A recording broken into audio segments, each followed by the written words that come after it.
Shri Venkateswara gold తాకట్టులో ఉన్న మీ బంగారాన్ని విడిపించి కొనబడును.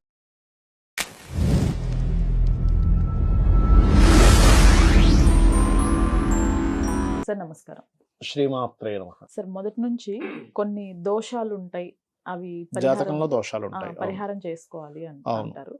కానీ ఈ శాపాలు అనేవి కూడా ఉంటాయా? అవునండి. అండ్ మేజర్ గా ఏంటంటే సార్, ఎప్పుడైనా గొడవ అయినప్పుడు లేకపోతే ఎదుటి వారితోనో పొరుగుంటి వారితోనో కొన్ని శాపాలు పెడుతూ ఉంటారు. అవును. పిల్లలు నాశనం అయిపోతారు, లేకపోతే ఇంకొకటి అని చాలా దారుణంగా మాట్లాడుతూ ఉంటారు. ఆ శాపాలు నిజంగా నిజమవుతాయా? అంటే అది ఎప్పుడు నిజమవుతాయి ఏంటి అనేది ఒక క్లారిటీ ఇస్తాను నేను మీకు. Yes sir. ఇందులో రకరకాలు ఉంటాయండి. మాతృశాపము, ఓకే. పితృశాపము, గురుశాపము, దేవతా శాపము అనేవి ఉంటాయి మనకి. కొన్నిసార్లు అయితే కొంతమంది అంటే వైరశాపము, అంటే వైరం వల్ల అవతల వాళ్ళు ఏదో శాపనార్థం పెట్టారు. ఇది ఎప్పుడు తగులుతుంది?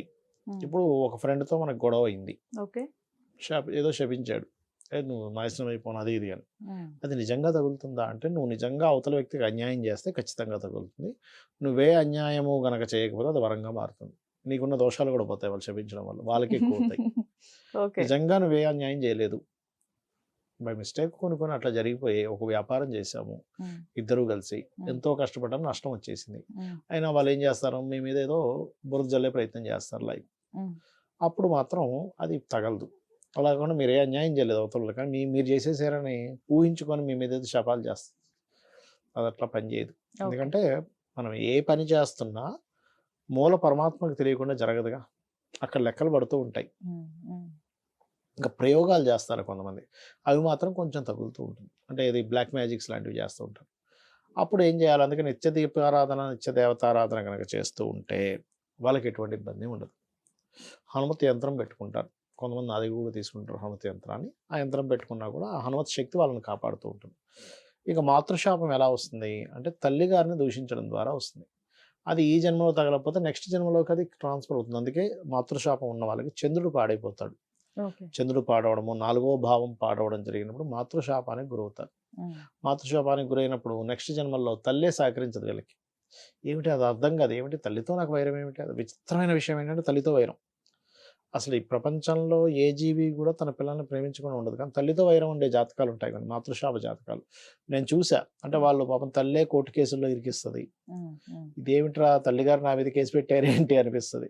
అది బికాస్ ఆఫ్ చంద్రుడు కానీ ఫోర్తులాడు కానీ పాడవుతాడు.